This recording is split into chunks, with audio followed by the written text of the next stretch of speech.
오늘 우리에게 주신 하나님의 말씀은 사도행전 27장 9절에서 10절과 20절에서 26절이 되겠습니다. 찾으신 후에 저와 여러분이 한 절씩 교독하시고 마지막 절은 합독하시겠습니다.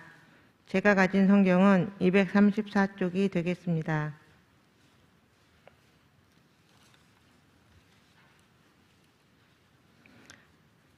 여러 날이 걸려 금식하는 절기가 이미 지났으므로 항해하기가 위태한지라 바울이 그들을 권하여 말하되 여러분이여 내가 보니 이번 항해가 화물과 배만 아니라 우리 생명에도 타격과 많은 손해를 끼치리라 하되 여러 날 동안 해도 별도 보이지 아니하고 큰 풍랑이 그대로 있음에 구원의 여망마저 없어졌더라. 여러 사람이 오래 먹지 못하였음에 바울이 가운데 서서 말하되 여러분이여 내 말을 듣고 그레데에서 떠나지 아니하여 이 타격과 손상을 면하였더라면 좋을 뻔하였느니라. 내가 너희를 권하노니 이제는 안심하라. 너희 중 아무도 생명에는 아무런 손상이 없겠고 오직 배뿐이리라. 내가 속한 바 곧 내가 섬기는 하나님의 사자가 어젯밤에 내 곁에 서서 말하되 바울아 두려워하지 말라. 내가 가이사 앞에 서야 하겠고 또 하나님께서 너와 함께 항해하는 자를 다 내게 주셨다 하였으니 그러므로 여러분이여 안심하라. 나는 내게 말씀하신 그대로 되리라고 하나님을 믿노라. 그런즉 우리가 반드시 한 섬에 걸리리라 하더라. 아멘. 때가 아직 낮음에 나를 보내신 이의 일을 우리가 하여야 하리라. 밤이 오리니 그때는 아무도 일할 수 없으리라. 아멘. 예수님께서 요한복음 9장 4절에 때에 대해서 또 그리고 거기에 따라서 우리가 일할 수 있는 것과 하지 못하는 우리의 삶에 대해서 주님은 분명히 말씀하여 주었습니다. 모든 시간이 다 내가 일할 수 있는 때, 일할 수 있는 기회 같지만 우리 주님은 그렇지 않다. 낮에만 일할 수 있고 그 낮에만 일할 수 있도록 하나님이 우리를 이 땅에 보내셔서 그 일터에서 사역을 하게 하신다.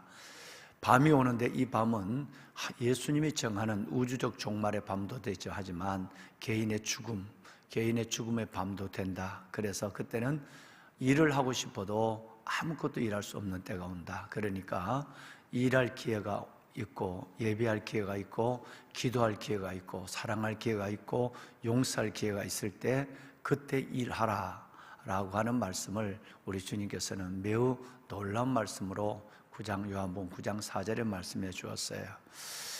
오늘 예배를 마치고 우리 김원도 집사님 한 20년 동안 몸져 누워 계시다가 며칠 전에 돌아가셨는데 영안실이 없어서 지금까지 계시다가 이제 오늘 아침에 이제 발인을 하게 되었습니다.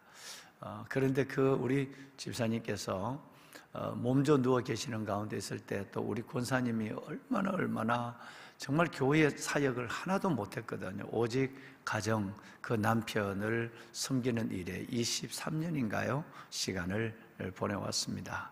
참 귀하고 귀할 수가 없어요. 어떻게 저렇게 인내하며 감사하며 갈 수 있을까? 그러는데 제가 그저께 얘기를 듣고 너무너무 감사했어요. 우리가 처음 원할 때는 제가 오기 한 10년 전에 쓰러져 계셨는데 정말 하나님 기적같이 일으키심이 있기를 원하는 기도의 간절함이 가족과 우리 모두에게 있었죠. 그 따님 되시는 우리 김기현 우리 사모님은 우리 목사님에게 전도사님에게 이제 결혼을 하시게 되었는데, 그런데 여러분 제가 권사님을 통해서 들은 말씀을 듣고는 정말 하나님께 감사하고 또 그 말씀을 붙잡고 나와 여러분들을 축복하고 싶은 마음이 생겼습니다. 오래전에 우리 돌아가신 김원도 집사님이 누워서 그러더래요. 여보, 당신 내 때문에 행복하지 않지? 모든 걸 다 그냥 누워있는 남편을 20년을 섬겨야 되니까 그러니까 허리도 얼마나 아프시겠어요. 그러니까 너무 미안한 마음에서 여보 나 때문에 참 미안해, 나 때문에 행복하지 않지? 이렇게 얘기하니까 우리 권사님이 아니야, 그래도 당신이 믿음을 붙잡고 이렇게 얘기하고 또 찾아오는 가친척들, 찾아오는 사람들에게는 꼭 예수님 잘 믿어야 된다고.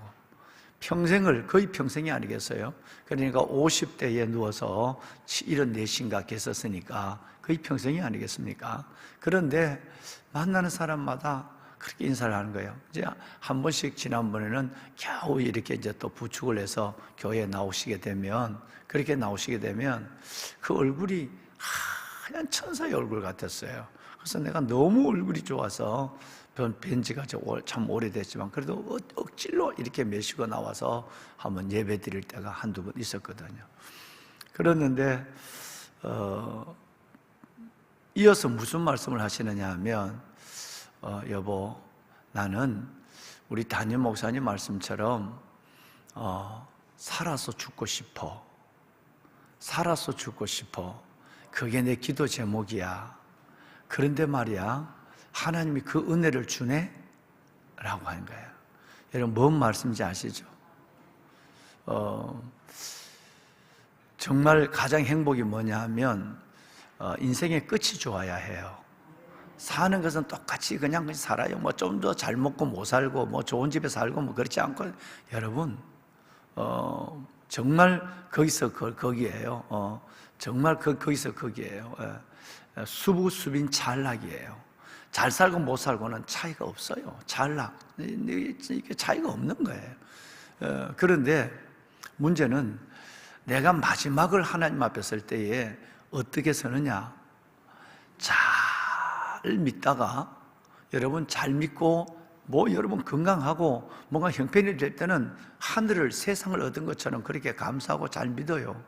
근데 고난이 오면 그 고난을 오늘 정현주 집사님 기도처럼 해석할 수 있는, 욥의 고난과 그 결말을 볼 수 있는 지혜가 없어요. 모든 것들이 막혀져서 원망과 불평으로 있다가 끝내는 하나님 앞에 갈 때 어떻게 가느냐 하면 죽은 자로 죽어요. 죽은 자로 죽어요. 담임 목사가 얼마나 많은 사람을 바뀌었습니까? 얼마나 많은 사람을 바뀌었습니까? 죽은 자로 죽어요. 그 믿음을 갖고 있다 영혼이 죽어요. 믿음이 떠나버려요. 믿음이 없어져요. 그래서 죽는 걸 죽은 자로 죽는다 그런 거예요. 그런데 여러분, 어떤 묘비에는 이런 묘비가 있었어요. 아들이 기어이 아버지에게, 아버지 돌아가시면 묘비를 뭐로 적어야 될까요? 라고 얘기하니까 아버지가 그런 거 없다. 그냥 우리 수속 작은 나라 잔디장처럼 그냥 아무것도 없이 묻어주라. 그것은 그것조차도 사치고 허구야. 비석을 만들고 뭘 팻말을 꽂고 그러지 마. 그냥 묻어줘. 근데 그러면 아버지를 기억하는 우리와 내 아이들에게는 뭐라고 기억하면 좋겠어요? 그러니까 꼭 그렇게 한다면 나는, 아빠는 살아서 죽었다. 살아서 죽었다라고 얘기해 주라. 손자 손녀들에게, 너의 아들 딸에게 그렇게 얘기해 주라 라고 했어요. 여러분, 살아서 죽었다. 이게 얼마나 대단한 겁니까? 실은 장로님이라도, 권사님이라도, 목사라도 죽어서 죽는 사람 많습니다. 그 믿음을 가지고 있을 때는 살아있는 것 같지만 마지막 죽을 때는 믿음도 버리고 하나님의 주신 은혜도 버리고 다 버리고 그야말로 영혼이 죽어서 죽는단 말이에요. 이게 얼마나 엄청난 재앙이고 불행한 것이겠습니까? 살아서 죽는 여러분이 되시길 바랍니다. 그런데 우리 김원도 집사님이 그 오래전부터 10년이 넘는 세월 동안 난 이제 알았어. 우리 담임 목사님 맨날 영상으로만 예배를 드리니까 그래, 하나님께 난 살아서 죽도록 기도하고 있어. 근데 나는 그게 그렇게 되는 것 같아서 참 감사해. 근데 마지막 돌아가실 때 그렇게 좋은 얼굴로, 여러분 그 마지막까지 병원에 가시는 그날까지 여러분 이 코로나가 온 거예요.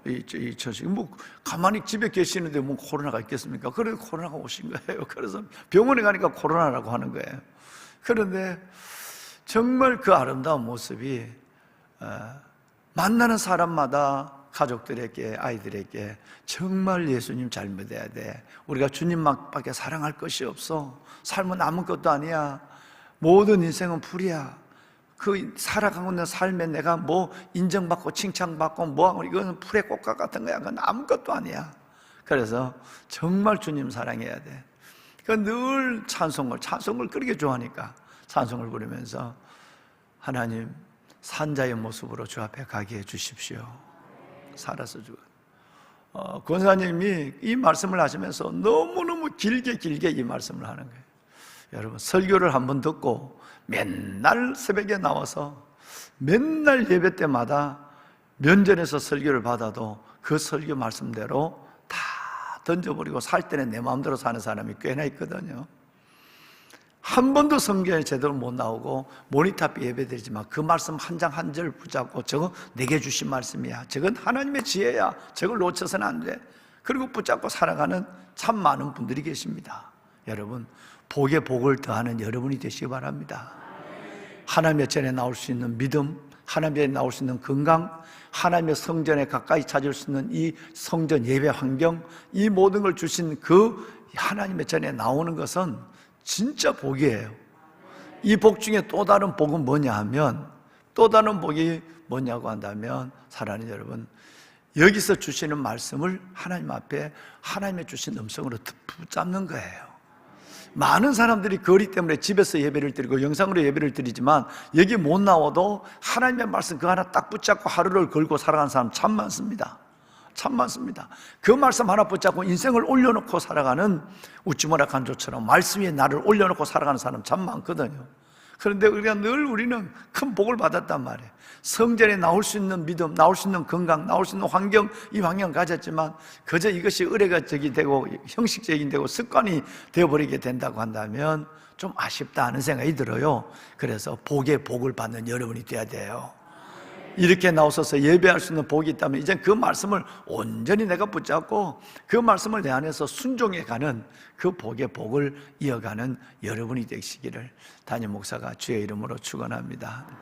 아멘. 네, 오늘 예배 마치고 와서 잘 가서 우리 김원도 집사님 오늘 수속 작은 나라로 메시는데 제가 그저께 다녀왔거든요. 숨나에 얼마나 봄이 좋은지 몰라요.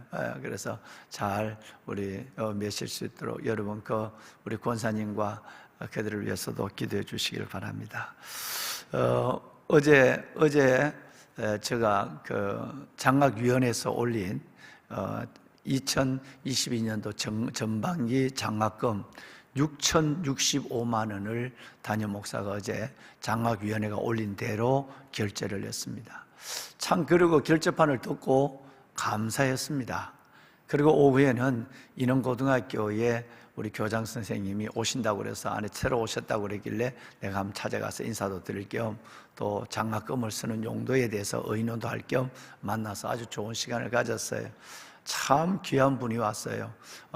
정말 귀한 분이 오셨어요.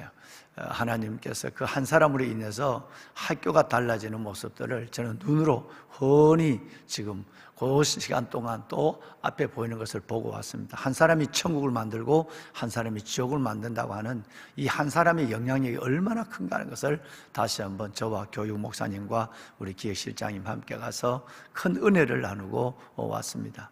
참 감사한 거는 성전 건축, 이 다음 세대를 위한 이 성전이 4개나 그 건물 안에 들어갈 텐데, 이 4개나 들어가는 이 모리아홀, 이 성전 건축을 앞두고 또 지교회의 분리개척을 앞두고 또 여러분 많은 장학재단이나 이 안에 교회 안에서 해야 될 참 크고 귀한 일들을 앞두고 우리는 여지없이 선교, 구제, 장학, 교육 이 4가지의 예산들을 여러분 그대로 지금 진행하고 있습니다.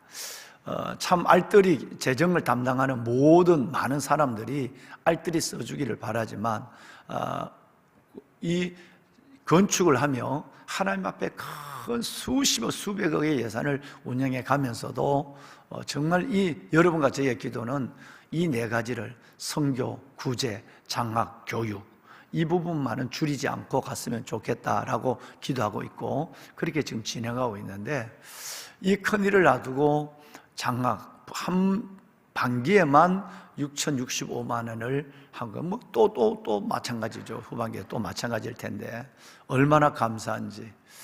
그래서 하나님이 여러분을 통해서 이 공동체와 하나님의 사역을 축복한다고 저는 믿습니다. 이걸 가지고 우리가 그냥 씨를 넓게 뿌리는 것이 아니라 곡간을 여러분 크게 짓는 일에 관심을 갖는다면 이것은 곧 멈춰서게 될 것입니다.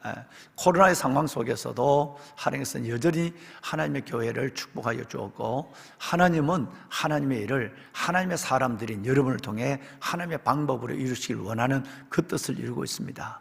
거꾸로 가는 교회, 돈 안 되는 일을 하는 교회, 그리고 더 나아가서는 곡간을 크게 짓는 것보다 씨를 더 넓게 뿌리는 교회. 할렐루야. 끝까지 예수님 올 때까지 시내가 푸른나무 교회가 건강한 교회로서 이 사명을 감당할 수 있도록 함께 우리 기도하고 노력합시다. 오늘 또 어제도 말씀드렸지만 우리가 해야 될 그 많은 일이지만 울진 삼척, 경북과 강원도에 사상 최대의 피해를 입은 여러분 그들을 위해서 또 앞으로 그곳에 이루어져야 될 또 뭡니까? 나무도 다시 심어야 되거든요. 이런 부분들에 대해서 우리가 하나님 앞에 작은아마 은혜 되는 대로 우리 한번 재난 헌금을 하자라고 했고, 또 저 우크라이나 정말 그 아이들이 저렇게 많이 죽어가고 길거리에 시신이 나들고, 그러면서도 여러분 지금 21세기에 화염병을 가지고 미사일을 지키겠다고 하는, 이거는 말이 안 되는 거지만 그 애국심이 너무너무 정말 참 귀하고, 우리나라도 정말 핵과 미사일을, 북한의 핵과 미사일을 머리에 이고 있는데 우리나라도 정신 차리지 않으면 언제든지 우리의 운명이 될 수 있다는 것은 아무도 부인할 수 없는 이 현실 속에서 우리도 어렵지만 작은아마 그들을 위해서 우리 한번 섬김을 하자. 그래서 어제부터 우리 헌금을 했는데, 사랑하는 여러분, 하나님께서 지금까지 여러분이 그렇게 하나님 안에서 거꾸로 가는 일, 돈 안 되는 일, 하나님이 기뻐하시는 일, 곡간을 크게 짓는 것보다 씨앗을 넓게 뿌리는 일에 하나님 앞에 함께 손을 잡고 나가니까 하나님께서 우리 교회를 통해서 크고 비밀한 일들을 이루어 가시는 줄로 믿습니다. 참 감사합니다. 여러분들에게 이 자리를 통해서 다시 한번 담임 목사로서 큰 감사와 또 여러분들을 존경하는 마음을 갖지 않을 수가 없습니다. 보배로운 여러분, 지혜에는 세 가지 지혜가 있습니다. 세 가지 지혜입니다. 우리가 지혜를 위해서 지금 2주 이상이나 지금 이 말씀을 함께 나누고 있는데, 지혜는 세 가지가 있는데, 첫째는 이 세상 만물을 만드시고 그리스도를 통해서 우리에게 놀라운 생명, 구원의 선물을 주신 하나님을 아는 지혜입니다. 그래서 여러분, 에베소서에 보면 3장 18절에 이런 말씀이 있습니다. 능히 모든 성도와 함께 지식에 넘치는 그리스도의 사랑을 알고, 그랬어요. 이게 진짜 지혜입니다. 첫 번째 지혜는 뭐냐면 살아계신 하나님, 창조주 하나님과 우리 주 예수 그리스도, 그분을 알아가는 지혜. 여러분, 이 지혜가 1번의 지혜예요. 그러니까 여러분 자녀를 위해서도 손자 손녀를 위해서 기도할 때에 이 지혜가 제일 먼저입니다. 하나님, 우리 아이들 공부 잘하게 해줘. 그건 2번이에요. 1번을 빼고 2번 하면 별 의미가 없어요. 나중에 보면 똑똑한 바보만 만들어내는 거예요. 그래서 가장 첫 번째 지혜는 하나님의 지혜의 근본 대신 하나님을 알고 창조주 하나님을 아는 지혜. 능히 모든 성도와 함께 그리스도, 여러분 지식에 넘치는 예수님을 아는 지혜가 1번이에요. 그 다음에 2번의 지혜가 뭐냐 하면 그 지혜로 명철을 따라 학문과 세상의 논리와 이치를 깨닫는 지혜입니다. 이게 진짜 이제 공부하는 지혜예요. 여러분 내 삶에서 전문성을 갖는 지혜입니다. 그 다음에 여러분, 우리는 야고보서에서 말하는 지혜의 진짜 의미는 바로 여러분 환난에 대한 문제가 나오고 그 다음에는 지혜가 나오거든요. 세 번째 지혜는 뭐냐 하면 삶을 해석하는 지혜입니다. 내 삶이 어떤 것인가, 특별히 이 삶을 해석하는 지혜란 말은 고난, 삶 속의 고난의 이유와 고난의 결말, 고난을 통해 주시는 축복을 먼저 깨닫는 지혜입니다. 이게 없다고 한다면 이스라엘 민족처럼 광야에서 맨날 불평만 해요. 하나님의 임재가 있는데 삶 속에 감사가 없어요. 삶 속에 소망이 없어요. 삶 속에 하나님의 약속을 붙잡는 몸부림이 없고 그냥 눈앞에 보이는 대로 해해 그러다가 눈앞에 보이는 대로 또 원망하다가, 그래서 그야말로 광야의 신자의 모습의 전형적 모습을 드러내는 거예요. 세 번째 지혜가 정말 중요해요. 내 자신의 삶을 해석하는 지혜. 좀 더 얘기하면 왜 하나님이 내게 이 고난을 주었을까? 이 고난을 인내하고, 이 고난에 기뻐하고, 이 고난을 기다리며 인내하면 끝내는 농부의 인내, 선지자의 인내, 욥의 인내를 통해서 그 인내의 결말을 보게 하신 하나님의 약속이 있다.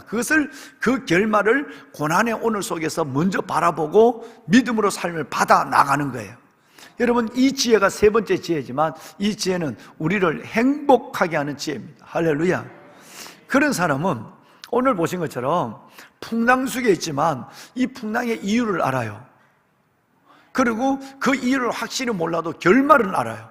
아, 내가 이 지금 풍랑이 뭐 때문에 내게 풍랑이 오는구나 하는 것도 알고, 그게 모를 때가 있거든요. 그걸 또 모르면 반드시 하나님은 하나님 안에 벌어진 사건이 없다. 반드시 이건 하나님, 내 사랑하는 하나님의 딸이, 사랑하는 하나님의 아들이 우리 가정이 이렇게 어려움을 당하면 하나님의 복음만 있을까? 하나님이 얼마나 내가 당하는 아픔보다 얼마나 더 큰 아픔을 가지고 하나님께서 주님이 나를 위해 중보하시고 성령님이 나를 도와주실까라는 그 마음을 갖는단 말이에요. 그러니까 그 인내에 대한 결말을 알아요. 그래서 그래도 감사해야지. 하나님 안에 버려진 사건이 없어. 성경대로 얘기하면 합력하여 선을 이루는 일들이 반드시 있을 거야. 이걸 깨닫는 지혜가 정말 중요한 지혜예요. 많은 그리스도인들이 믿음이 있노라 라고 하지만, 오래 믿어노라고 하지만 이게 안 돼요. 그러니까 맨날 하나님 앞에 광야를 맴돌기만 하고 있어요. 그저 만나를 먹을 때는 헤헤 그리고 감사하다고 그러고 식사 기도하고는 그 다음에 조금만 몇 시간이 지나서 태양이 떠올라서 사막을 달구면 하나님 앞에 하박국처럼 하나님께서 여러분 그 요나처럼 왜 이렇게 내가 하나님께서 나를 박는 쿨로 말라버리게 하고 나 이렇게 만드느냐, 그리고 원망하고 또 뭐 하나님 주시면 감사하고. 그러니까 이런 사람에게는 은혜의 깊이, 믿음의 깊이, 하나님의 그 놀라운 크고 넓고 깊고 넓은 하나님의 사랑의 깊이를 절대 그 안에서 깨달을 수 없는 거예요. 새벽을 깨우는 가정에서, 성전에서 깨우는 보배는 여러분, 우리 하나님 안에서 여러분의 삶을 아름답게 해석하고 그 여러분의 삶의 결말을 바라보며 여러분의 입으로 감사를 선포하고 하나님이 하신 일들을 선포할 수 있는 큰 믿음의 거장들이 되기를 주님의 이름으로 축원합니다. 아멘, 아멘, 아멘. 보배로운 사랑하는 귀한 성도 여러분, 자, 그렇다면 오늘 본문에 한번 보실까요? 오늘 본문에 너무나도 잘 아는 얘기죠. 여러분, 바울이 하나님 앞에, 첫째는 바울은 평생의 소원이, 우리 로마서 공부할 때 뭔 공부했습니까? 편지를 쓸 때마다 2번인가 3번 얘기하잖아요. 내가 소원이 있다. 이 편지를 쓰는 이유는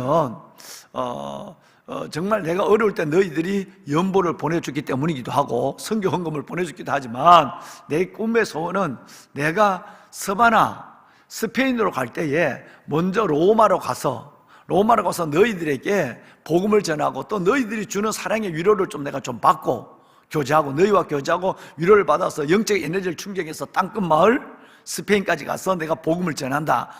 이걸 여러분 바울은 소원을 하고 있어요.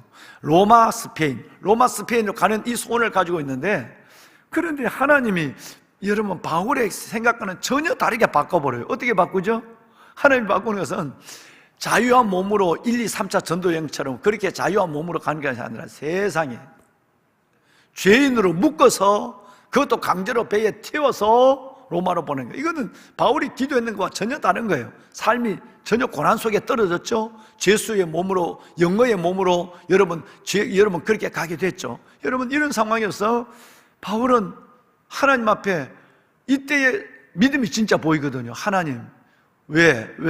하나님, 내가 복음을 전하는데 나를 위해 가는 것도 아니고 복음을 위해서, 목적은 스바나 땅끝까지 복음을 전하는 것인데 복음을 전하는데 가서 내를 풀어놓고 자유해도 내가 잘할까 말까 하는데 묶어서 보내고 죄수로 보내면 나 어떻게 합니까? 라고 하는 원망이 있잖아요.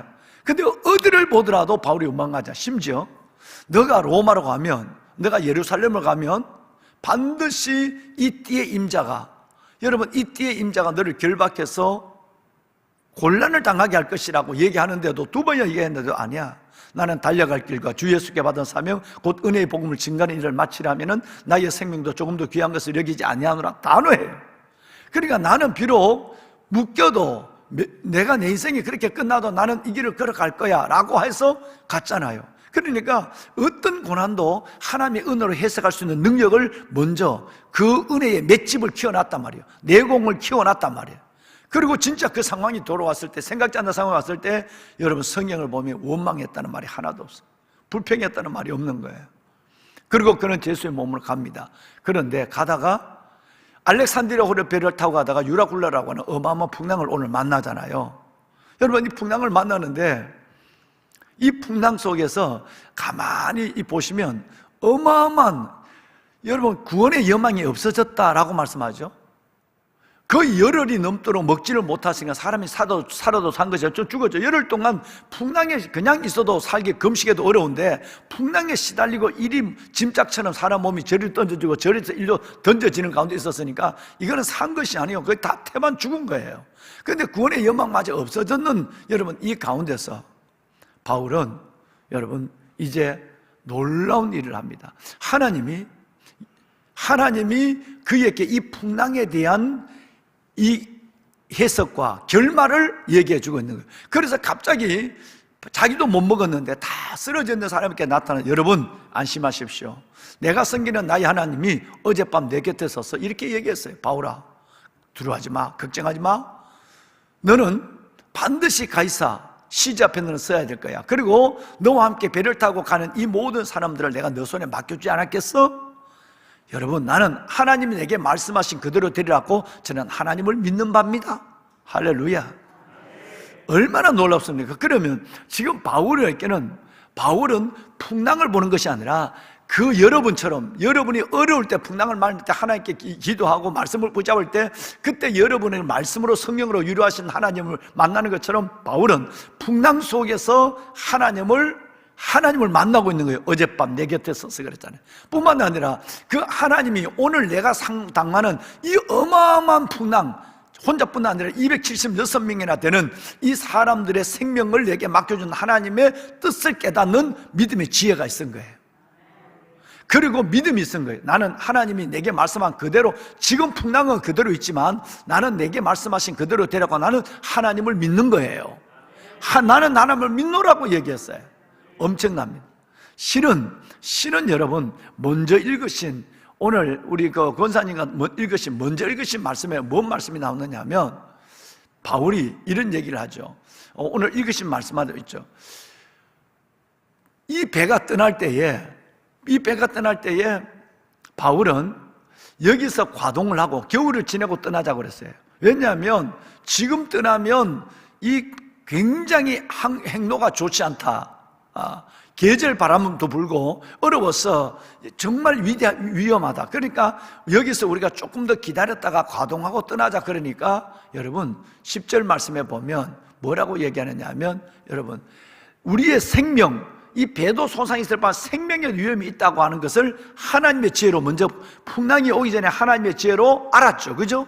알아서 이 얘기를 했단 말이에요. 나중에 바울 또 얘기하지만 그럴 때 11절에 여러분 이게 이제 세상의 지혜입니다. 한번 읽어보실까요? 세상의 지혜를 읽어봅시다.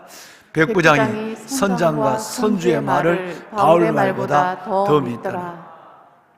세상은 하나님의 지혜를 몰라요. 그러니까 여러분과 제가 바보가 돼요. 세상은 십자가의 지혜를 모른단 말이에요. 그러니까 바울이 하나님으로부터 받은 출항하기 전에 받은 이 지혜를 여러분 깡그리 무시를 당해요. 여러분 이 백부장이라는 리더가, 배의 리더가 선장과 선주의 말을 바울 말보다 더 믿어서 쓸데없는 소리 하지 마. 그리고 떠났는데 유라굴로의 강풍을 만난 거예요. 그러니까 시작부터 하나님의 지혜가 무시되고 그 과정 속에서 하나님의 사람이 무시함을 받았지만 그러나 바울 속에는 뭐가 깨어 있느냐 하면 하나님의 지혜에 대한 촉이 깨어져 있은 거예요. 어떤 시작도 과정도 그 모든 상황 속에서 하나님의 사람들은 고난 속에서 하나님을 만나고 고난 속에서 내 삶을 해석하는 하나님의 이 촉이 살아있은 거예요. 어젯밤 여러분 걱정하지 마세요. 어젯밤 내가 사랑하는 섬기는 하나님이 내 곁에 서서 바울 걱정하지 마. 너는 가이사 앞에 서야 할 거야. 뿐만 아니라 너와 함께 이 행선하는 이 사람들 죽을 것 같은 이 사람들 다 하나도 죽지 않아. 내가 다 너를 구원하기 위해서 너 손에게 다 구원으로 맡겨준 거야. 여러분 나는 살아계신 하나님이 내게 말씀하신 그대로 되리라고 나는 하나님을 믿습니다 라고 얘기한 거예요. 여러분, 하나님의 지혜를 가지고 있는 사람은 풍랑 속에서도 삶을 해석합니다. 풍랑 속에서도 하나님의 그 은혜의 결말을 본다는 말씀 때문에 갑자기 어제부터 야고보서에서 잠깐 여러분 외출을 해갖고 지금 이 말씀을 보고 있는 거예요. 믿습니까? 그렇습니다. 보배로운 사랑하는 여러분, 시편 109편 말씀, 107편 4절 이하의 말씀을 우리 한번 보시면요, 놀라운 말씀이 나옵니다. 진짜 이것은 고난에 대한 문제. 이 고난이 왔을 때 시편의 이 기자에게 이 고난이 왔단 말이에요. 이 고난이 얼마나 어려냐면 7가지 고난이에요. 고난을 이렇게 쪼개놓으면 7가지를 해석할 수 있어요. 광야 사막길, 방황함, 그할 곳을 찾지 못하는 유리함, 줄이고 목마름, 줄임, 목마름. 그리고 여러분, 여러분, 뭡니까? 내 영혼이 속에서 피곤함. 그리고 내 안에서 너무너무 마지막은 뭐냐면 근심이 내 안에서 가득함. 이 7가지 고난을 당해요. 자, 저와 여러분이 당하는 삶의 고난에서 어떻게 우리는 왜 지혜가 필요하냐? 내가 내 삶을 해석할 수 있는 지혜, 그 지혜가 와야 이 고난을 이해하고 이 고난의 결말을 기다리고 그 고난의 결말을 약속으로 붙잡고 인내할 수 있는 사람이 돼야 진짜 하나님의 지혜를 가진 사람인데, 우리 중에는 여러분 이런 고난을 당하는 경우가 참 많거든요. 내가 있는 곳이 지금 아무것도 의지할 수 없는 광야 사막길 같아. 나는 여러분 내가 지금 방황해. 지금 내가 내 인생이 어디로 흘러가고 있지? 그할 곳을 찾지 못하는 유리함이에요. 이제 내가 믿음조차 내 영혼에서 내 영혼이 속 사람이 피곤해. 그리고 뿐만 아니라 여러분 내 안에서의 말할 수 없는 공감이 있어. 그리고 무엇보다도 하나님의 근심이, 내 하나님 앞에서 내 근심이 내가 떠나지 않아. 여러분 이런 가운데 내가 고난을 당하고 있어요. 이때 여러분 6절 보면 6절에 이것을 반전시키는 단어 하나가 있습니다. 여호와께 부르짖으며 그랬어요. 하나님께 기도하며. 지혜는 기도를 따라오는 거예요. 아무리 내가 이전에 지혜를 가져도 오늘 내가 하나님 앞에 고난이 왔을 때 부르짖는 기도가 없다고 한다면 내 모든 건 멈췄습니다. 그래서 여러분 4절에서 6절 전반절까지 있는 이 7가지 고난의 시련이 6절 중반절에 있는 부르짖음이라는 기도라고 하는 이 단어 하나에서 완전히 반전되어 버립니다. 6절 안에도 반전됩니다. 근심 중에 이게 전반부예요. 부르짖음에 그 다음에는 건지심이에요. 할렐루야. 기도가 얼마나 중요하면 지혜는 한 번의 구함으로 끝내서는 안 돼요. 평생을 하나님 앞에 지혜를 구해야 된단 말이에요. 그래야 되는 거예요. 그래서 지혜는 어제도 구하고 오늘도 구하고, 그래야 오늘 내 삶을 해석할 수 있는 능력이 부르짖는 기도로 말미암아 하나님의 지혜의 영감이 내게 임할 수 있다는 것을 6절 한 절을 통해서 극명하게 어둠과 빛으로 여러분 천국과 지옥으로 보여줘요.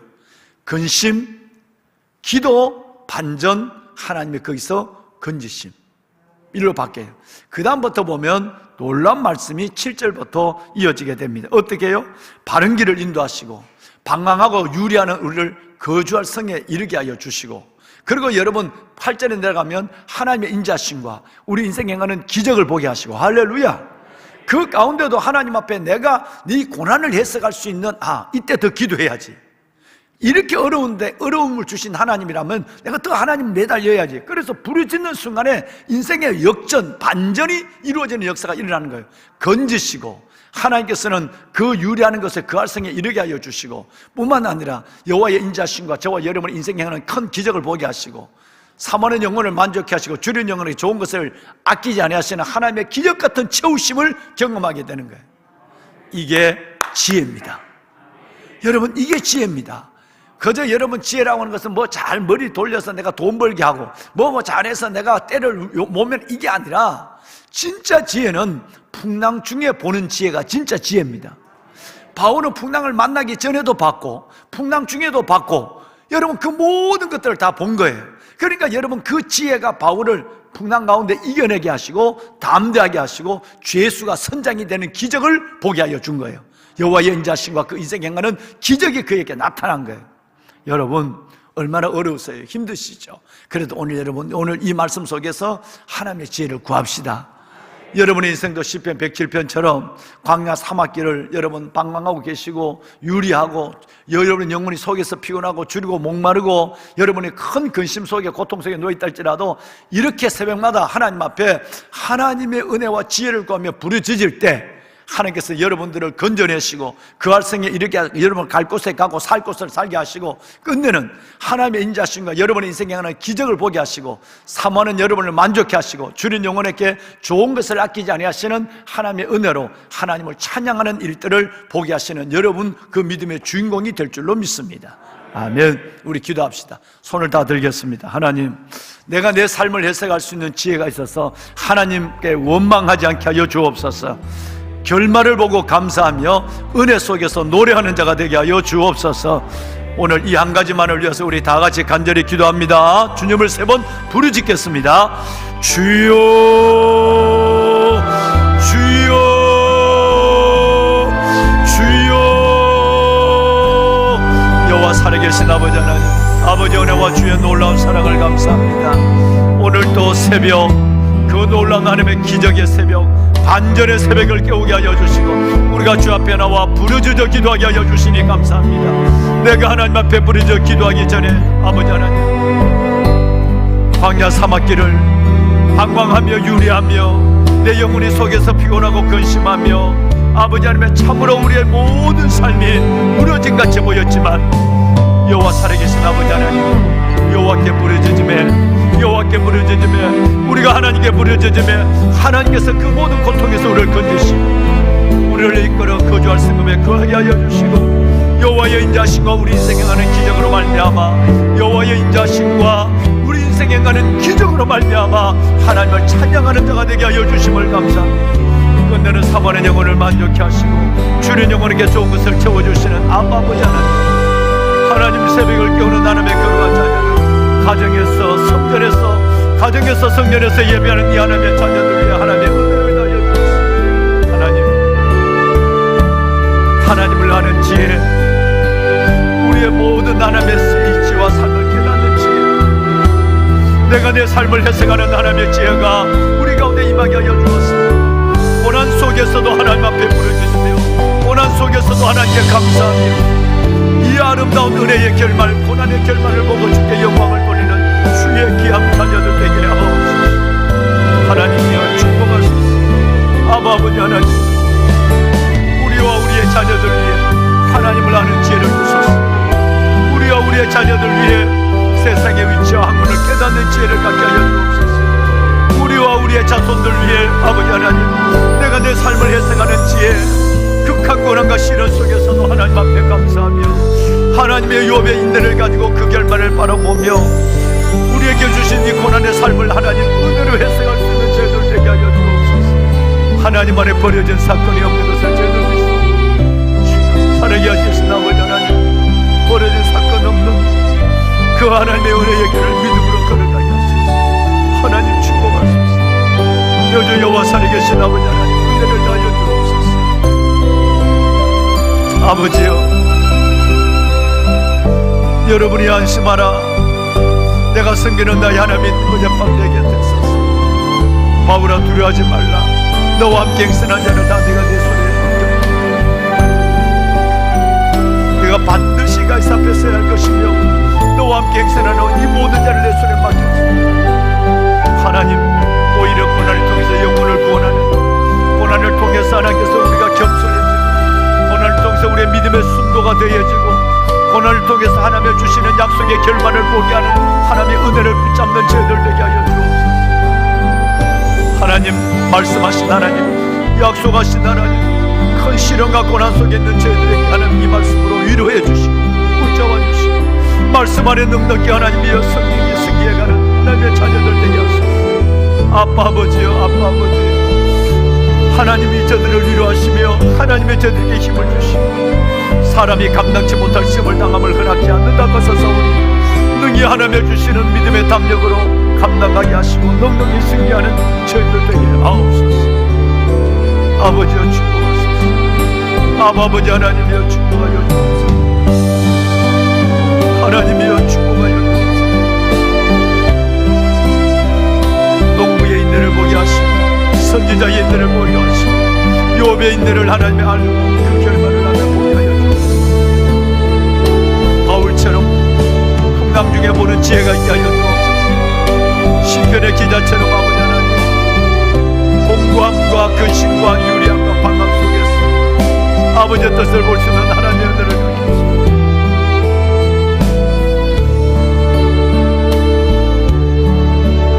살아계신 아버지 하나님, 아버지여 도우소서.